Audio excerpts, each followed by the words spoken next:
High, এখন আমরা বিকাল কাটাইতে একটা মাঠে আসছি। এখানে আপনারা চারপাশে দেখতে পাইতেছেন যে মাঠ। তো আজকে আমি যেটা নিয়ে কথা বলবো, এটা হলো যে আগে একটা কাহিনী বলি।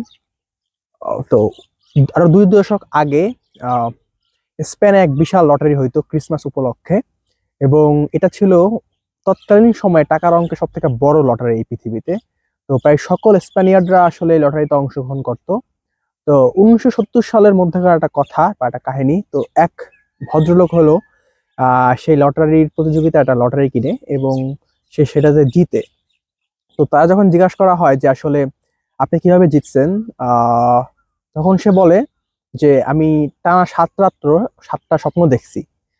তাই আমি লাস্টের ডিজিট, লটারির যে লাস্ট ডিজিট সেটার 49 দেখা আমি আসলে লটারিটা কিনছি, মানে 7 7 49। হ্যাঁ। তো তার ধারণা যে আসলে ওই কারণে আহ তার লটারি লাগছে।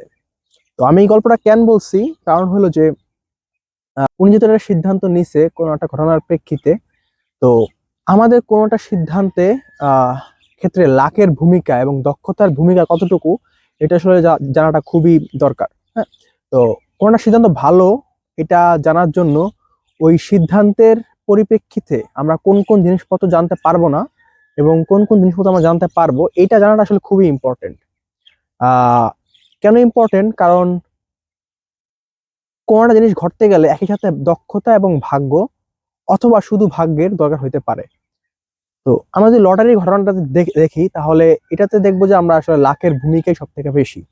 কোনো একটা জিনিসের দক্ষতার ভূমিকা বা লাকের ভূমিকা কোনটা বেশি, এটা বুঝতে হলে আমাদেরকে একটা কোশ্চেন করা লাগবে। এবং সেই কোশ্চেনটা হলো যে আমি যে গেমটা খেলতেছি বা আমি যেখানে অ্যাপ্লাই করছি বা কোনো একটা ফিল্ডে আমি চাইতেছি আসলে আমি একটা জব করতে বা আমার একটা ব্যবসার একটা ইনভেস্টমেন্ট করছি, আমি আমি এখান থেকে একটা রিটার্ন চাইতে আছি।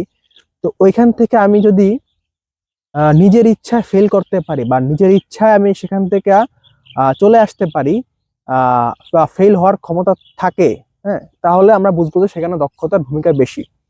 আর যেখানে ফেল হওয়ার আহ, ক্ষমতা বা ফেল হওয়ার আহ, যে প্রসেসটা, এটা আমাদের হাতে থাকে না, সেটার মধ্যে ভাগ্যের ভূমিকা বেশি বা মুখ্য বলে আমরা ধরে নিব। যেরকম আপনি যদি একটা লটারি কিনেন, তো কিনে ফেলার পরে কিন্তু আপনি লটারিটা জিতবেন বা জিতবেন না, এটা কিন্তু আপনার হাতে আর থাকে না। মানে আপনি কিন্তু এরকম হইতে পারে যে আপনি না চাইলেও সেখান মানে না চাইলেও আসলে আপনার আহ আপনার পজিটিভে লটারিটা চলে আসতে পারে। এবং এটাই আসলে আমরা কোনো একটা কাজের ক্ষেত্রে দক্ষতা এবং আহ, লাকের ভূমিকা নির্ণয়ে ব্যবহার করতে পারি। তো এটা নিয়ে আসলে মাইকেল যে মাউবাসিন একটা বই লেখছে, দ্য সাকসেস ইকুয়েশন। এই বইটা মূলত আমাদের লাক এবং দক্ষতাটা ট্রেড অফ দেখাইছে।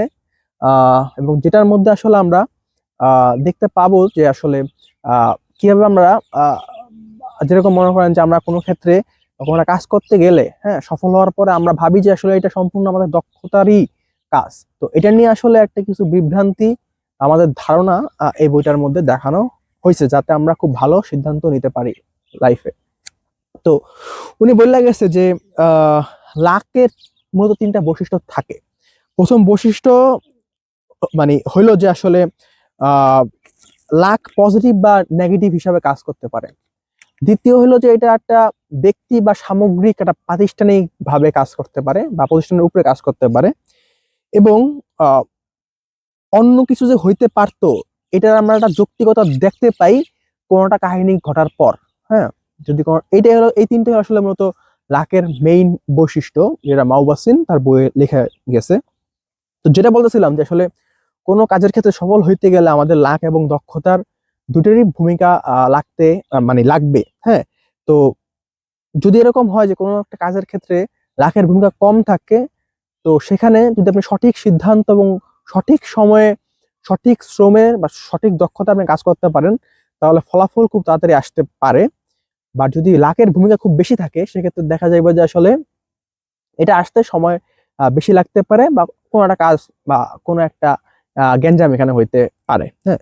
তো তিনি তার মতে যে আসলে আহ, 3টে সেরা ইনভেস্টমেন্ট, হ্যাঁ, আমরা ধরতে পারি, সেটা হলো যে আহ, আপনাকে মার্কেট বিশ্বাস করে না এমন কিছু আসলে আপনি বিল্ড করবেন। এবং বা বলতে পারি যে আপনি এরকম কিছু করতে আছেন যেটা আসলে মার্কেট বিশ্বাস করে না, বাট আপনি আসলে সেটা করে দেখাইতে পারবেন। হ্যাঁ, বা আপনার সেই বিশ্বাসে সঠিক হইতে হইবে। হ্যাঁ, আরেকটা হলো আমাদের যে মনস্তাত্ত্বিক বায়াস গুলো থাকে, হ্যাঁ, এই মনস্তাত্ত্বিক বায়াস গুলোর উপর নিজেদের কন্ট্রোল থাকা লাগবে। যেরকম আমি যদি বলি যে গ্যাম্বেলার ফ্যালাসি নামে একটা বায়াস আছে, বা সার্ভারশিপ নামে একটা বায়াস আছে, এগুলো সম্পর্কে আমাদের খুব ভালো ধারণা থাকা লাগবে। আহ, আমি আমি যদি একটু এক্সপ্লেন করি, যেরকম সার্ভারশিপ বায়াস কি বলে, যে সাপোজ মনে করেন যে জেমস হইলো যে বাংলাদেশের একজন বড় শিল্পী হয়েছে, এবং সাপোজ সে কোনো একটা জায়গায় বা কোনো একটা পয়েন্ট থেকে সে আসলে উঠে আসছে। তো আপনি যদি মনে করেন যেহেতু জেমস উঠে আসছে, সো আমিও উঠতে পারবো, যদি চেষ্টা করি, তাহলে এটা আসলে একটা ভুল সিদ্ধান্ত হইতে পারে। কারণ জেমস হওয়ার পথে আরো অনেক জেমস আসলে ঝইরা গেছে, যেটা আসলে আমরা দেখতে পারি না। আপনি যদি গ্যাম্বলার যে ফ্যালাসি বা যারা হলো জুয়া খেলে তাদের যেই ফ্যালাসি গুলো আপনি যদি দেখেন, তাহলে আসলে আপনি লাকের ভূমিকা কি এটা আসলে আপনি ঠিক মতন বুঝতে পারবেন। সো এইসব মনস্তাত্ত্বিক বাস সম্পর্কে আমাদের খুব ভালো ধারণা থাকা লাগবে, এবং আমাদের নিজেদের যে সিদ্ধান্তে, এই সিদ্ধান্তে যাতে কোনো অর্গানাইজেশনাল কোনো প্রভাব না থাকে, এটারও আসলে একটা ইস্যু যাতে প্রভাব না থাকে, এটা আসলে আমাদের দেখা লাগবে।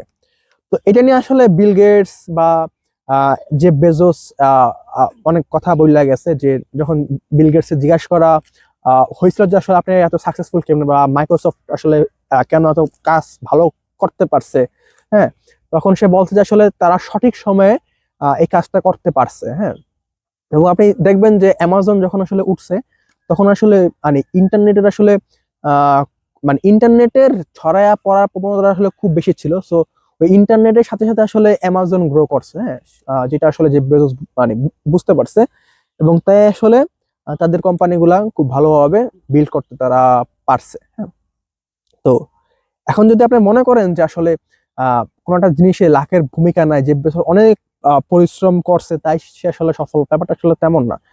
তাহলে আসলে মানুষ এইসব বড় ব্যক্তিদের যে মানে অটোবায়োগ্রাফি বা যে বায়োগ্রাফি, সেগুলা পড়েই আসলে তারা বড় হয়ে যাইতে পারতো। তো সব সিস্টেম তো আসলে সবভাবে কাজ করে না। হ্যাঁ, যেটা আসলে জেফ বেজোসের ক্ষেত্রে কাজ করছে, সেই সিস্টেম যদি আপনি নিজেই কপি করেন, তাহলে আপনার ক্ষেত্রে কাজ না করতে পারে। হ্যাঁ, আর এটা আসলে বুঝার একটা দক্ষতা থাকা লাগবে। হ্যাঁ, তো এখানে আরেকটা জিনিস, যেটা আসলে কোনটা জিনিস আহ গুরুত্বপূর্ণ, এটা আসলে আমরা কিভাবে মানে বুঝতে পারি। হ্যাঁ, অনেক ক্ষেত্রে গুরুত্বপূর্ণ এসব জিনিসগুলো থাকে, এগুলো আসলে আমরা কোনো আহ, জিনিস দ্বারা পরিমাপ করতে পারি না, এবং অনেক অগুরুত্বপূর্ণ জিনিস থাকতে পারে যেটা আসলে আমরা পরিমাপ করতে পারি। যেহেতু গুরুত্বপূর্ণ জিনিসগুলোকে আমরা পরিমাপ করতে পারতেছি না, তো এইটা আসলে আমাদেরকে কিরকম ফিডব্যাক দিতেছে বা কিরকম রেজাল্ট দিতেছে, এটার উপরেও কিন্তু আসলে আমাদের কোনো কন্ট্রোল থাকে না। হ্যাঁ, তো এটা কিন্তু আসলে আমাদেরকে একটা মিসলিড করতে পারে কোনো একটা ইনভেস্টমেন্ট বা কোনো একটা বিজনেসের ক্ষেত্রে, আমরা কোনো কিছু একটা বিল্ড করতে চাইলে।